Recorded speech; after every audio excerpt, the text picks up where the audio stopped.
Let me be real with you. I work for a prop firm, a good one, and we're not trying to trick traders or set them up to fail. That makes no sense for us. But here's what we see constantly. Traders pass the evaluation on a $25,000 account and they're pumped. They crushed it. Now they're allocated to $100,000.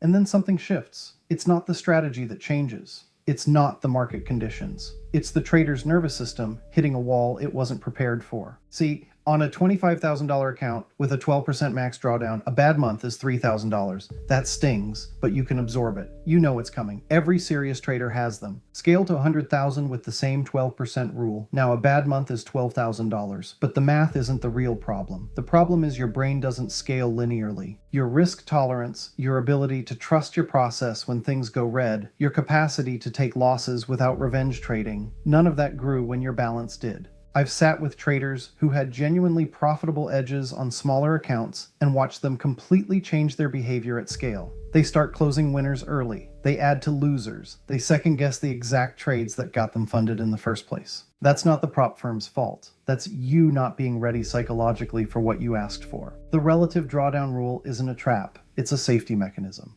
Because if we let every emotional trader risk 30%, 40%, 50% of their account on a whim, they'd blow up our capital in a week. Here's something I wish someone had told me before I scaled. Bigger size doesn't feel like bigger money. It feels like bigger danger. When you're trading a $25,000 account, you have room to be wrong. Your stops can be a little wider. You can experiment. You can learn. But when you're trading 500,000, every position is weighted differently in your mind. That's not the firm's fault. That's your perception of risk changing. And your perception is everything in trading. And here's the thing that nobody wants to admit. The prop firm's restrictions aren't against you. They're for you. When we say you get a 12% drawdown limit before we pause your account, what we're actually saying is we're protecting you from yourself, because we know what happens when a trader who isn't psychologically ready gets too deep in the red. What happens? They start taking wild risks to get back. They over-leverage, they revenge trade, and they blow the account completely instead of taking a controlled loss.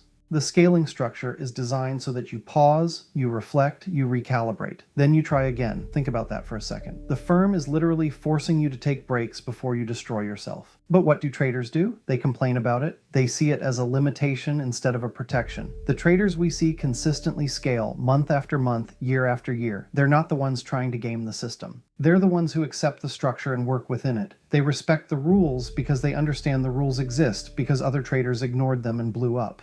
And here's the second part that's important. Your trading size isn't actually restricted as much as you think. Yes, we manage risk. Yes, we have notional exposure limits. But that's not because we're trying to cap your earnings. It's because unlimited leverage is how traders die. Look, if you have a genuine edge, you don't need to risk 500K per trade. You need three things: consistency, time, and compound growth. The traders making six figures aren't the ones trying to double their account every month. They're the ones hitting 2-3% monthly returns, compounding over time, and letting time do the heavy lifting. But that's boring, isn't it? Nobody wants to hear that. So let me tell you what actually separates the traders who fail from the traders who scale successfully. It's not their strategy, it's not luck, it's their psychological framework. There's a trader I know, let's call him Marcus.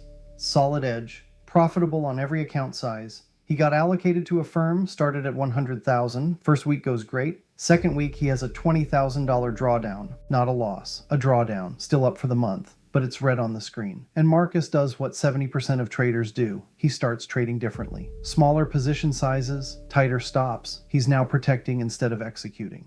And Marcus does what 70% of traders do. He starts trading differently. Smaller position sizes, tighter stops. He's now protecting instead of executing. Marcus eventually got it. It took 3 weeks of painful mediocrity, but he realized his drawdown didn't matter. His monthly return target didn't matter. All that mattered was executing his plan. The next month, he crushed it. Not because the market changed, because he changed. And that's the real conversation that needs to happen between traders and prop firms. Not how do I get to 2 million, but how do I become the kind of person who can execute at 2 million? Because here's the secret. If you can execute at 100,000, the firm will scale you to 500,000. If you can execute at 500,000, we'll talk about 2 million. The firm doesn't hold you back. You hold you back. So, if the structure isn't the problem, what is? And more importantly, what do successful scalers do differently? First, they respect the process, not the destination. A trader who's thinking, I need to get to 2 million in 6 months is already failing. A trader who's thinking, I need to execute my strategy perfectly for the next 6 months is already winning. The money comes as a result of execution, not as the goal of it. Second, they build identity around the process. You're not a 100,000 trader. You're not a 500,000 trader. You're a trader. The size changes, but your rules don't.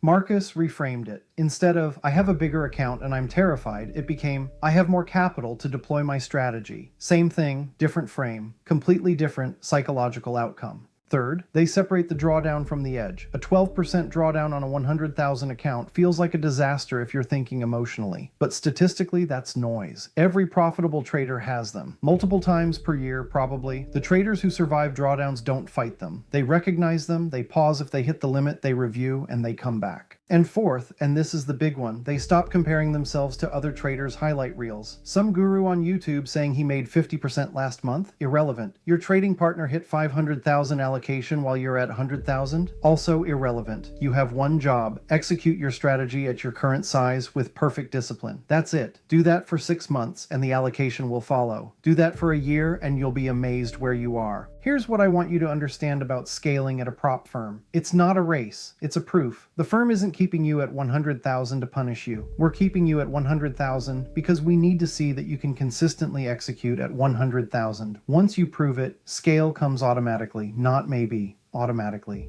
But most traders fail because they're looking at the wrong metrics. They're checking, when can I scale? When they should be asking, am I executing perfectly right now?